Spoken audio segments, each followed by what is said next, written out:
Kaleshwaram case విచారణను సీబీఐకి అప్పగించడాన్ని వ్యతిరేకిస్తూ BRS working president KTR Medchal MLA Mallareddy పిలుపు మేరకు మేడ్చల్ పట్టణంలోని జాతీయ రహదారిపై బీఆర్ఎస్ నాయకులు మంగళవారం నిరసన చేపట్టారు.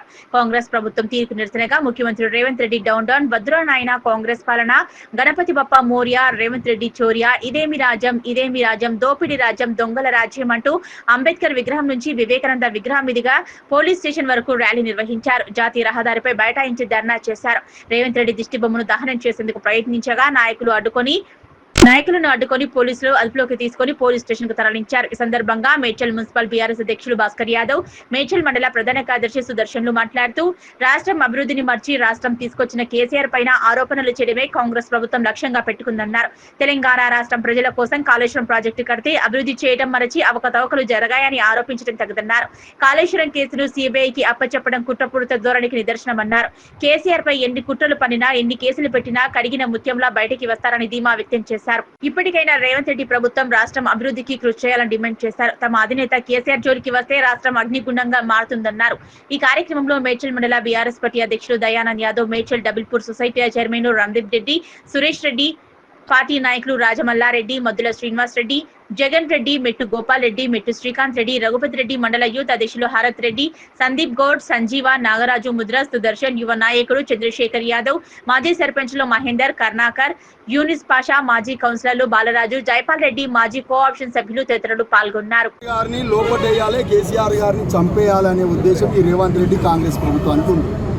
ఎందుకనంటే ముఖ్యమంత్రి గారు ఒకటి గుర్తించుకోవాలి.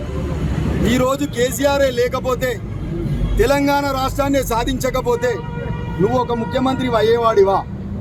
తెలంగాణ ప్రజలు గత 10 సంవత్సరాలుగా రైతులను, కార్మికులను, కర్షకులను, ఉద్యోగులను, నిరుద్యోగులను అందరినీ కడుపులో పెట్టుకొని కాపాడిన నాయకుడు అంటే కేసీఆర్ గారు. నువ్వు ఈరోజు సిబిఐ ఎంక్వైరీకి ఇచ్చి ఆ మహానీయుణ్ణి కేసీఆర్, తెలంగాణ 4 కోట్ల ప్రజల దేవుణ్ణి ఈరోజు ఆయన ఇజ్జత్ తీయాలని నువ్వు ఒక కుట్రపంతా ఉన్నావు. నువ్వు సిబిఐకి ఇచ్చినా, ఇంకెక్కడిచ్చినా, ఏడికిచ్చినా ఆయన ఒక కడిగిన ఆనిముత్యంలా బయటకు వస్తాడు. ఎందుకనంటే ఆయన ప్రతినిత్యం అన్నం తినాలని ఆలోచన చేయడు. తెలంగాణ ప్రజలను ఏ విధంగా కాపాడుకోవాలనేది ఆయన ముఖ్య ఉద్దేశం. అలాంటిది కేసీఆర్ గారి పైన మీరు చేస్తున్నటువంటి 2 సంవత్సరాలుగా ఒక 3 పిల్లర్లు. నీ దగ్గర సిమెంటు లేదా? మరి సిమెంటు పైసలు లేవా? లేకపోతే చెప్పు. మా బీఆర్ఎస్ పార్టీ కార్యకర్తలం అందరం కూడా ఆ 3 పిల్లర్ల ఖర్చు కూడా మేము చందాలు వేసుకొని ఇస్తాం, అది కట్టి నిర్మించు. కానీ నీ ఉద్దేశం ఏంటంటే ఉన్న కాళేశ్వరం కూలగొట్టాలి, మరి అక్కడ ఆంధ్రాకు ఉన్నటువంటి మన పోలవరం ప్రాజెక్టుకు నీళ్ళు ఇవ్వాలనేది రేవంత్ రెడ్డి గారిది, చంద్రబాబు నాయుడుది. ఇది ఒక డ్రామా, కుట్ర. అందులో మరి బీజేపీ పార్టీ ఆంధ్రలో మరి వాళ్ళు పొత్తు తీసుకుంటూ తెలుగుదేశంది కాబట్టి కేంద్ర ప్రభుత్వం కూడా ఇక్కడ రేవంత్ రెడ్డికి, అక్కడ చంద్రబాబు నాయుడుకి మద్దతు ఇస్తూ ఇక్కడ బీఆర్ఎస్ పార్టీని అణచేయాలి, ఒక్కొక్కరిని జైలుకి తోలియాలని ఏదో ఒక కుట్ర. మొన్న ఏదైతే ఎంక్వైరీ చేసిరో అది తేలనే లేదు, హైకోర్టులో జడ్జిమెంట్ రానే లేదు. మరి దాన్ని మీరు అసెంబ్లీలో చర్చించి మరి ఏ విధంగా మీరు సిబిఐకి అప్పగిస్తారు? ప్రెసిడెంట్ గౌరవనీయులు కేటీఆర్ గారు, అదేవిధంగా మన స్థానిక ఎమ్మెల్యే మన గౌరవనీయులు చామకుర మల్లారెడ్డి గారి పిలుపు మేరకు మేడ్చల్ ఉమ్మడి మండలం పట్టణ కేంద్రంలో ఈరోజు ధర్నా కార్యక్రమం నిర్వహించడం జరిగింది.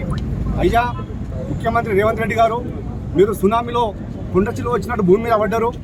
అనుకోకుండా భూమి మీద పడి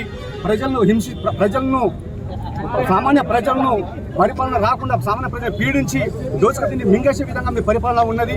మా కేసీఆర్ గారు గత 15 ఏళ్ల ముందు తెలంగాణ ఏ విధంగా ఉండే? తెలంగాణ మారుమూల ప్రాంతాలకు పోతే దుమ్ము ధూళి ఉంటుండే, రోడ్లు ఉండకపోతుండే, బీడువాడిన పొలాలు ఉంటుండే, అడవి రకమైన పొలాలు ఉంటుండే. ఈ రోజు చూస్తే తెలంగాణ ఏ ప్రాంతం పోయినా, ఏ శివారు ప్రాంతం పోయినా, సరిహద్దు ప్రాంతానికి పోయినా సస్యశ్యామలమైన పొలాలు, బ్రహ్మాండమైన రోడ్లు ఉన్నాయి. అదేవిధంగా నువ్వు ఆంధ్రాలో పోయినా ఈరోజు మన తెలంగాణలో ఉన్న రోడ్ల విధంగా మన ఆంధ్రాలో కూడా లేవు. అదేవిధంగా మన మహారాష్ట్ర దేశ 2వ ముంబై స్టేటు మహారాష్ట్ర సరిహద్దు రాష్ట్రాల్లో కూడా ఈ విధంగా రోడ్లు లేవు. కానీ మన తెలంగాణ గత 10 సంవత్సరాలు మన ముఖ్యమంత్రి గారు బ్రహ్మాండంగా అభివృద్ధి చేస్తే ఈ జీర్ణించుకోలేక ఈయనకు ఇంకోటి కాళేశ్వరం ప్రాజెక్టు చేసిరండి. ఈ రోజు కాళేశ్వరం ప్రాజెక్టు వలన తెలంగాణ సస్యశ్యామలమైంది. పంట పొలాలు కానీ, తాగునీరు కానీ, బ్రహ్మాండమైంది. దేశంలో ఎక్కడ విధంగా చేశారు ఆయన. ఇది ప్రజల నుంచి కేసీఆర్ గారికి మచ్చ తీసేయాలి, ఈ మంచి పేరు తీసేయాలి, ఆయన ఒక రిమార్క్గా చూపించాలి తెలంగాణ ప్రజల ఉద్దేశం చేస్తూ ఉన్నారు. అయ్యా ముఖ్యమంత్రి గారు రేవంత్ రెడ్డి గారు మా అధినేత పిలుపు ఇస్తే తెలంగాణలో ఉన్న రోడ్లు గులాబీ కండవలతో కార్యకర్తలు నిండిపోయి మీ గవర్నమెంట్ను మీ ప్రభుత్వ యంత్రాంగాన్ని స్తంభింపజేస్తామని కూడా తెలియజేస్తా ఉన్నాం. మీరు ఇప్పుడైనా బుద్ధి తెచ్చుకొని మీ పరిపాలన ప్రజా సమస్యల మీద కానీ పరిపాలన మీద కానీ సంక్షేమ పథకం దృష్టి పెట్టి పరిపాలన సాగించడం తప్ప ఇటువంటి దుస్సాహసమైనటువంటి చర్యలు తీసుకొని మా అధినేత బాధ పెడతామని చూసుకున్న ప్రసక్తి లేదు. మేము కార్యకర్తలు తలుచుకుంటే మీ ప్రభుత్వాన్ని స్తంభింపజేస్తామని కూడా తెలియజేస్తాం.